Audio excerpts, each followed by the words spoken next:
चलिए दोस्तों, तो आज फिर हम मिलते हैं एक नए विषय के साथ। मेरी कोशिश रहती है कि ऐसे विषय का चुनाव किया जाए जिसका इलाज वाकई कठिन हो या संशयपूर्ण हो और काफ़ी वो नुकसान पहुंचाता हो, इकोनॉमिकली, फिजिकली और मेंटली। तो आज का विषय है आईटीपी, इम्यून थ्रोम्बोसाइटोपेनिक प्यूरोपीरा। इसको फिर हम आइडियोपैथिक साइटोपेनिया के नाम से भी जानते हैं। ये बीमारी जो है हेमाटोलॉजी विभाग में आती है। हेमाटोलॉजी विभाग की ये बीमारी है। और इसमें होता क्या है, ये बीमारी मूल रूप से इसमें क्या होता है, इसमें हमारा जो प्लेटलेट कण है, हमारे प्लेटलेट ब्लड का आप लोग जानते हैं कि ब्लड का एक पार्ट है प्लेटलेट। ब्लड हमारा जो कंपाउंड है आरबीसी के का ही एक पार्ट है प्लेटलेट। तो प्लेटलेट की संख्या कम हो जाती है ब्लड में। प्लेटलेट की संख्या कम हो जाती है। इसके कम हो जाने से क्या प्रॉब्लम होते हैं, ये क्यों कम हो जाती है, हम इस वीडियो में आपको बताने जा रहे हैं। प्लेटलेट की संख्या कम होने के मूल रूप से दो कारण है। एक कारण है कि बोन मैरो में जो प्लेटलेट के कण बनते हैं वहाँ से इसके निर्माण में ही विकृति आ जाना। दूसरा जो है कि वहाँ से इसके निर्माण तो ठीक ठाक होते हैं, लेकिन फिर हमने आपको बताया है एक वीडियो में कि हमारा जो सेकेंडरी इम्यून सिस्टम है उसको प्रतिरक्षा प्रणाली कहते हैं हम। तो हमारे सेकेंडरी इम्यून सिस्टम में ही एक टी सेल है जो डेवलप करती है विजातीय पदार्थों को मारने के लिए। जो हमारा एंटीबॉडी तैयार होता है उसको मेमोरी देती है। वो मेमोरी क्या करता है कि हमारी हेल्दी सेल, मतलब स्वस्थ सेल, माने हमारे शरीर में जो निर्माण में लगी हुई है सेल, उसको पहचान करके उसको छोड़ देती है। और जो जो हमारी टॉक्सिसिटी से लैस सेल है उसको वो मारती है। यहाँ क्या होता है कि हमारी वो मेमोरी सेल, जो टी सेल है, मेमोरी ही लस कर जाती है और वो ये हेल्दी सेल और टॉक्सिक सेल में वो भेद नहीं कर पाती, वो हेल्दी सेल को ही मारने लगती है। ऐसे कणों में क्या होता है कि हमारा निर्माण तो ठीक ठाक होता है, लेकिन हमारा बॉडी जो है एंटी प्लेटलेट एंटीबॉडी का निर्माण कर देता है। वो प्लेटलेट कणों को ही मारने शुरू कर देती है। ऐसे में हमारा प्लेटलेट का रेशियो घटते जाता है और धीरे धीरे हमारा स्वास्थ्य गिरते जाता है। और अगर ठीक से इलाज समुचित नहीं किया गया तो ये मौत का कारण भी बनता है। तो अब यही एक प्रसंग बस मैं बता दूं कि अगर हमारा बोन मैरो से प्रोडक्शन नहीं हो रहा है तो वो आइडियोपैथिक साइटोपेनिक थ्रोम्बोसाइटोपेनिक के अंदर नहीं आता है, बल्कि आइडियोपैथिक थ्रोम्बोसाइटोपेनिक के अंदर आता है तब जबकि हमारा बनता तो प्लेटलेट है, लेकिन उसको हमारी जो प्रतिरक्षा प्रणाली ही जो है उसको डैमेज कर देती है। तो आपको एक चीज़ बता दें कि अगर इस कारण से प्लेटलेट की कमी हुई तो प्लेटलेट बढ़ाने वाली जितने हम सब्सटेंस लेते हैं उसको साइंटिफिक ढंग से आप खुद सोच लीजिए कि कहीं से वो कारगर नहीं होगा। वो मैथमेटिकली भले हम सोच सकते हैं कि हमारा प्लेटलेट कम है और खाएंगे तो प्लेटलेट बढ़ जाएगा, लेकिन जब हमारा एंटी प्लेटलेट एंटीबॉडीज ही तैयार है तो उसको भी मरेगा। सीधी सी बात है कि जब तक हम उस बीमारी को दूर नहीं करेंगे तब तक हम सही इलाज तक नहीं पहुंच पा सकते हैं। तो इसमें हमारा जब बॉडी ही एंटी प्लेटलेट एंटीबॉडी का निर्माण करने लगता है तो ऐसे में क्या करना चाहिए। पहले तो हम बता दें कि इसका सिम्टम क्या है।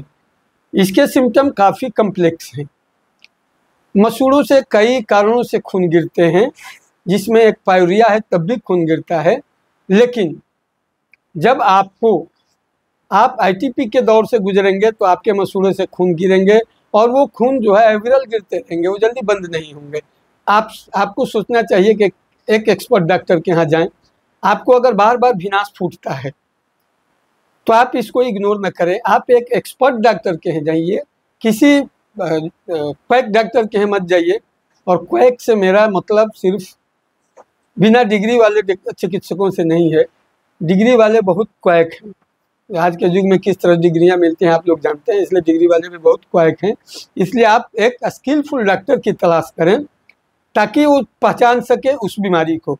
तो बार बार नक्सीर फूटना, दांत से खून आना, या किसी भी ऐसे सॉफ्ट पार्ट से खून आना, ना जीभ की जड़ से खून आना, जीभ के निचले पार्ट से खून आना, कहीं कट जाए तो खून का बंद नहीं होना, ये इंडिकेशन है आपको कि आपको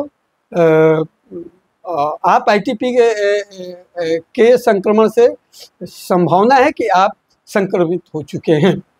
तो इसमें मुख्य रूप से आपको आपका हजमा गड़बड़ हो जाता है, पेट ठीक नहीं रहते हैं, और इसमें कई चिकित्सक जो हैं वो गैस की दवा दे दे करके पेशेंट को और भी जटिल बनाते जाते हैं। इसलिए जब भी ऐसी कहीं संभावना दिखे तो आप एक एक्सपर्ट चिकित्सक के यहाँ जाइए। इसकी जांच के लिए इसमें सीबीसी जांच कराना होता है और आईजीजी जांच कराना होता है, और एक अल्ट्रासोनोग्राफी बहुत ज़रूरी हो जाती है, क्योंकि इसमें संभावना होती है स्प्लीनोमेगाली की। अगर आपकी स्प्लीन बढ़ जाए तो समझिए कि थोड़ी बीमारी आपकी जटिलता की तरफ बढ़ रही है। इसलिए स्प्लीन का बढ़ना अशुभ लक्षण है और तत्काल एक एक्सपर्ट चिकित्सक के देखरेख में जाना चाहिए। फिर इसका भी एलोपैथी में कोई कारण पता नहीं है। कई कारणों का हवाला लोग देते हैं, जिसमें आपका किसी वायरस का अटैक कर जाना, या वायरियोला ग्रुप के वायरस का अटैक, मतलब मुख्य रूप से कोई एक कारण तक पहुंच नहीं पाई है एलोपैथी। इसलिए इसके इलाज भी उतने ही अविश्वसनीय है। होम्योपैथी, फिर हम आपको बताते चलें कि एक कम्प्लेक्स मियाज्म की बीमारी है। इसमें सोरा, सिफिलिस और साइकोसिस तीनों मियाज्म एक साथ रहते हैं, और वही जो है इन्वायरमेंटल जो टॉक्सिक है, बैक्टीरिया है, वायरस है, उनका होस्टिंग करते हैं, उनको बुलाते हैं, उनसे अटैक करवाते हैं। तो ऐसे कंडीशन में एक एक्सपर्ट होम्योपैथिक चिकित्सक के यहाँ आप जाएँ और इसका बेहतर इलाज है। तब तक के लिए आप कुछ दवाएं आपको बताते हैं, लेकिन वो आपको डॉक्टर तक पहुंचने में मदद करेंगे, उसको पूरा इलाज मत समझ लीजिएगा। इसमें आपको बेलाडोना, ब्रायोनिया, कोर्टलस, ये दवाएं हैं जिसका आप सहारा ले सकते हैं। लेकिन आप देन एंड देयर एक एक्सपर्ट चिकित्सक के देखरेख में जाइए, क्योंकि उसको एक अध्ययन करना होता है मियाज्म की, मेडिसिन की, और किस किस ऑर्गन पर ये अपना प्रभाव छोड़ा है। क्योंकि प्लेटलेट को डैमेज करना तीन ऑर्गन्स को डैमेज करता है। प्लेटलेट हमारे ब्रेन में भी, जहाँ की सेरेडोन नाम की सेल होती है वहाँ होता है, हमारे इंटेस्टाइन में होता है।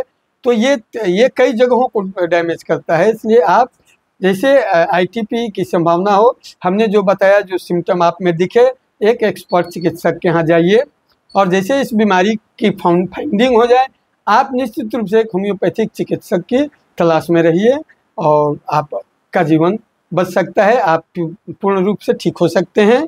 तब तक के लिए आप चैनल को सब्सक्राइब कीजिए। जय हिंद, जय भारत, जय होम्योपैथ। फिर हम अगले वीडियो में मिलेंगे नए विषय लेकर।